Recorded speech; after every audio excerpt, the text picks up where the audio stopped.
hoy en la conferencia matutina del 25 de agosto, el presidente de la República tocó varios temas, múltiples temas, pero nos gustaría resaltar primero, ante la pregunta de un periodista, él mencionó que el gobierno actual ha ahorrado al año alrededor de 20,000 millones de pesos que se dedicaban a solventar los gastos o mordidas para los grandes chayoteros. Lo que es aparentemente un caso de corrupción, digo aparentemente porque coincido con Denise, vemos a estos señores que están contando billetes, aparentemente recibiendo billetes, pero no conocemos todo el contexto. Bueno, recibiendo billetes, no aparentemente, están recibiendo billetes. Bueno, están recibiendo billetes y lo están contando, pero no sabemos si era la nómina del Senado, no sabemos nada de eso, podrían haber sido miles de cosas. Yo creo que es un acto de corrupción, pero bueno. Y eso, dice él, había periodistas que llegaban a ganar hasta 1 millón de pesos mensuales. Y el gobierno en la práctica subsidiaba algunas de las revistas de los llamados intelectuales orgánicos al modelo neoliberal, que junto con algunos conductores de radio y televisión, pues constituyen lo que ellos fueron conformando como el llamado Círculo Rojo.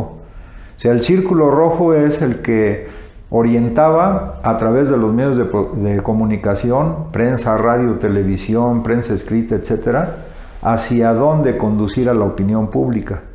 Pero eso implicaba por parte del Estado mexicano el apoyar hasta con esta cantidad anual, 20,000 millones de pesos. Imagínense.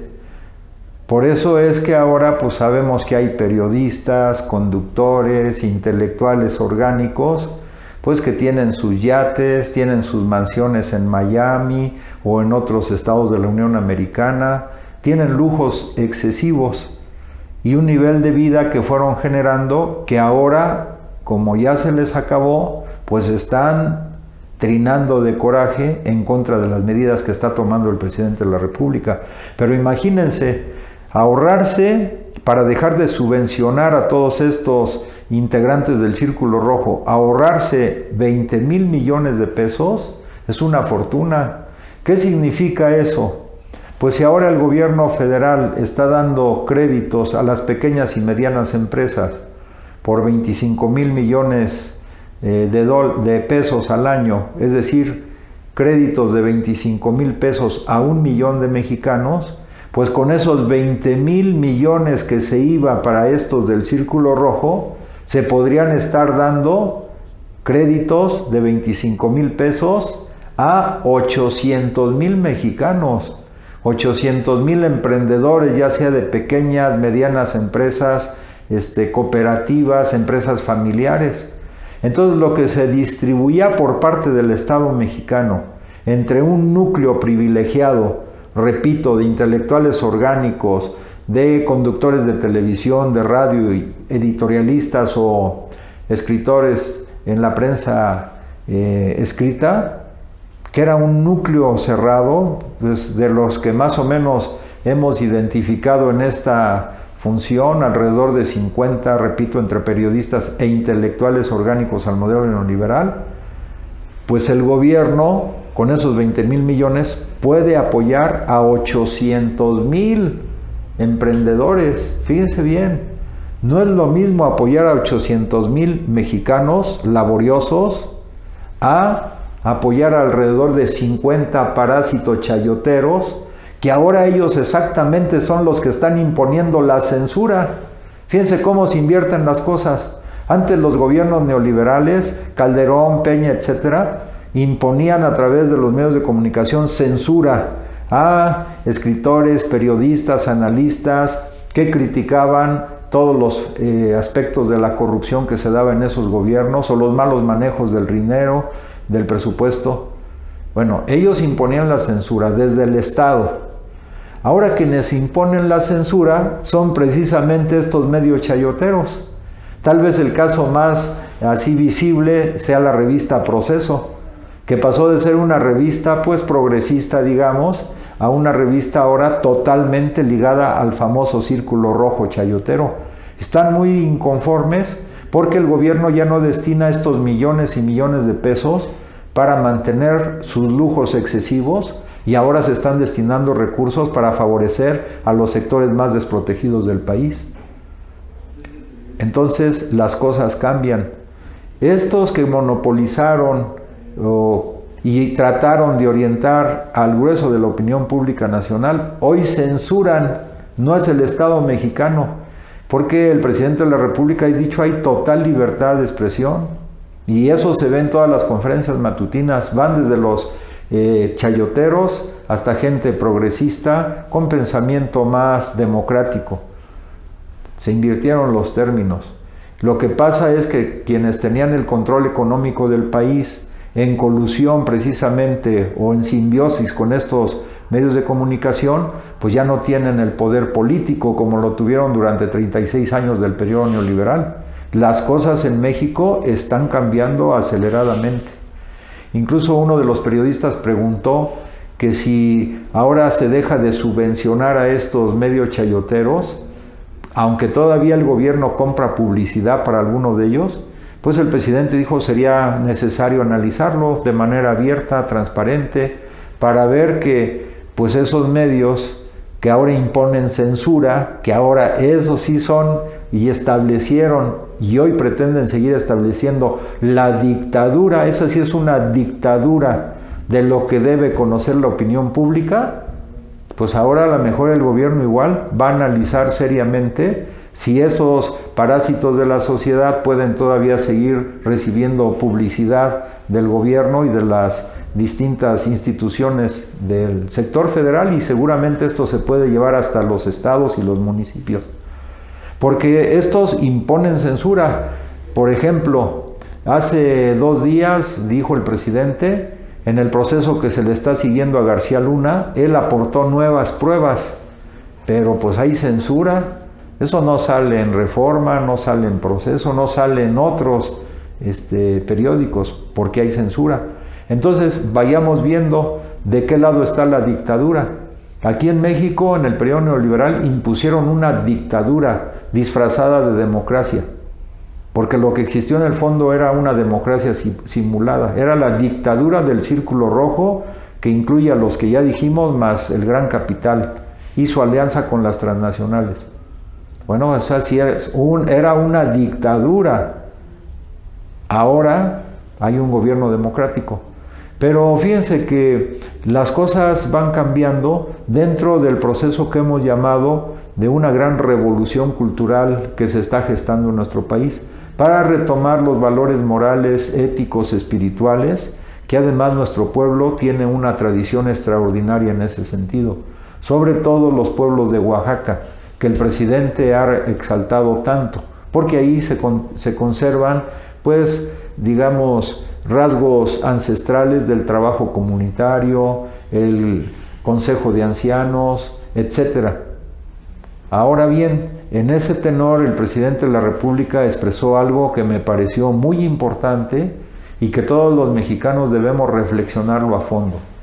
Él dio una cita de Eduardo Galeano, un escritor intelectual latinoamericano progresista de izquierda, y entonces él cita una parte donde Eduardo Galeano define la utopía.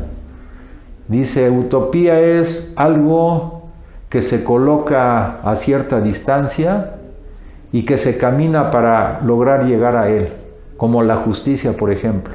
Y cuando se va llegando a él, parece que se aleja. Y entonces eso nos llama a seguir caminando. Pero algunos dicen la utopía nunca se va a alcanzar, porque siempre cuando parece que ya vamos llegando, se aleja.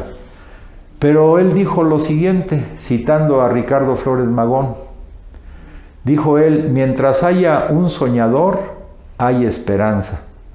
Y lo que el presidente de la República está llamando a los mexicanos es a que soñemos con un futuro mejor, que hay esperanza de que podemos construir algo nuevo, como se está haciendo en este momento, pero necesitamos fortalecerlo y desarrollarlo.